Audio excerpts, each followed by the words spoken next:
எரேமியா, நீ எழுந்து குயவன் வீட்டிற்குப் போ. செயல்முறை விளக்கம் செய்து காட்டுவதில் நமது தேவன் வல்லவர். எரேமியாவை, நீ எழுந்து குயவன் வீட்டிற்குப் போ, அங்கே என் வார்த்தைகளை உனக்கு தெரிவிப்பேன் என்றார். எரேமியா குயவன் வீட்டிற்கு போனபோது குயவன் திரிகையை சுழற்றி கொண்டு களிமண்ணை கொண்டு மண்பாண்டம் செய்து கொண்டிருந்தான். வணைந்து கொண்டிருந்த மண்பாண்டம் அவன் கையில் கெட்டு போய்விட்டது. அதாவது குயவன் அந்த களிமண்ணை கொண்டு என்ன பாண்டம் செய்ய விரும்பி முயற்சி செய்தானோ அந்த பாண்டமாக அந்த களிமண் உருவாகவில்லை. குயவன் அந்த களிமண்ணை வீசி எறிந்து விடாமல் அதை கொண்டு வேறே எப்படி செய்யலாம் என்று யோசித்து வேறொரு பாண்டமாக வணைந்தான்.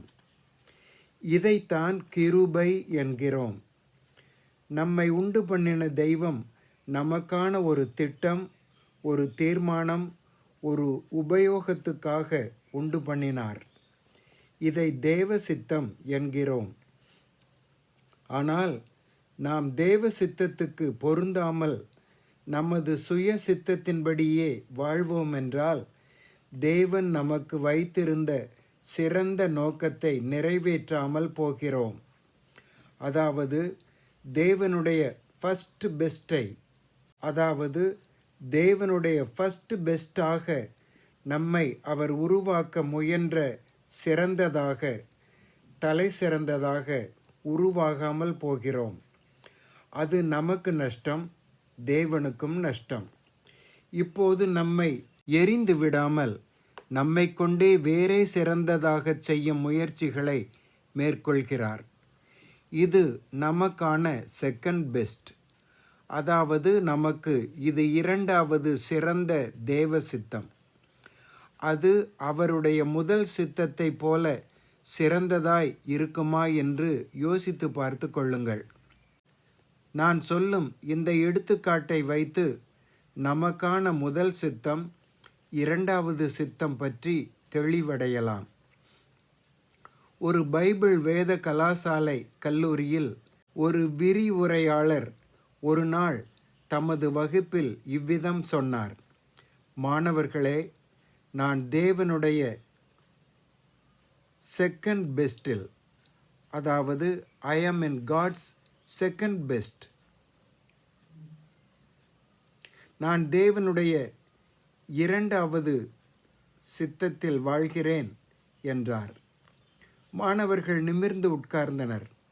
அப்படியானால் உங்களுக்கான தேவனுடைய ஃபர்ஸ்ட் பெஸ்ட் எது என்பது அவர்களுடைய கேள்வியாயிருந்தது. விரிவுரையாளர் சொன்னார்: நான் இளம் வயதில் இயேசுவை ஏற்றுக்கொண்டேன். நல்ல கிறிஸ்தவனாக வாழ்ந்தேன். சிறந்த கல்வி அறிவு பெற்றேன். இயேசு எனக்கு மிகவும் நல்லவராகவே இருந்தார். கல்வி முடிந்ததும் நான் என்ன செய்ய சித்தமாயிருக்கிறீர் என்று கர்த்தரிடம் ஜெபித்தேன். இயேசு சொன்னார்: நீ எழுந்து ஆப்பிரிக்காவுக்கு மிஷனரியாக போ என்றார். எனக்கு அது வெறுப்பாயிருந்தது. இவ்வளவு கல்வியும் இருண்ட கண்டத்தில் காணாமல் போக வேண்டுமா? இல்லை இல்லை, நான் ஆப்பிரிக்கா போக மாட்டேன்.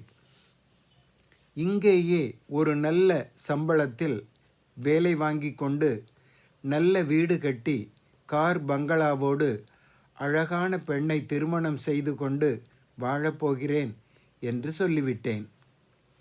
என் விருப்பப்படி வாழ்க்கை அமைந்தது. ஒரு அழகான ஆண் மகன் பிறந்தான். அப்போது அவனுக்கு 4 வயது. ஒரு நாள் காலை பொழுதில் வரவேற்பறையில் விளையாடி கொண்டிருந்தான். நான் அதை மகிழ்ச்சியோடு பார்த்து கொண்டிருந்தேன். அப்போது ஒரு கை அவனை பிடித்து மேலே தூக்கிற்று.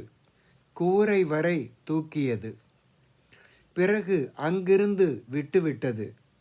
மகன் கீழே விழுந்தான். நான் ஓடிப்போய் தூக்கினேன். அவன் செத்து போயிருந்தான். நான் அமைதியாய் அவனை எடுத்து அடக்கம் செய்துவிட்டு, ஆண்டவரே, ஏன் இப்படி செய்தீர் என்று கேட்டேன். இயேசு பேசினார்.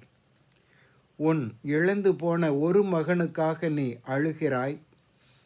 ஆயிரக்கணக்கான என் மக்கள் சத்தியம் அறிவிப்பாரில்லாமல் ஆப்பிரிக்காவின் இருண்ட கண்டத்தில் நரகத்தில் தள்ளப்படுகிறார்களே, நான் எவ்வளவு அழுவேன் என்றார். நான், ஆண்டவரே, எனக்கான உமது சித்தம் என்ன என்று கேட்டேன். இதோ, நான் வேத கலாசாலையில் ஆசிரியராயிருக்கிறேன். ஆம், ஐ ஆம் என் காட்ஸ் செகண்ட் பெஸ்ட். என் முதலாவது தேவனுடைய சித்தம் மிகவும் உயர்ந்தது. அதை தவற விட்டுவிட்டேன் என்றார். தேவன் உன்னை சிறந்த பாத்திரமாக உருவாக்கும்போது கெட்டுப்போய் அவருடைய சித்தம் நிறைவேற்றவில்லையா? கிருபையுள்ள தேவன் திரும்பவும் வேறே பாத்திரமாய் உன்னை வணையும்படி அனுமதி கொடு. நீ தேவனுக்கு பயன்படும் பாத்திரமாய் உருவாக வேண்டும். இந்த பாடல் வரிகளை பாருங்கள். உம் சித்தம் தேவா நடப்பியும், நான் ஓர் மண் பாண்டம் உம் கையிலும், உம் பாதத்தண்டை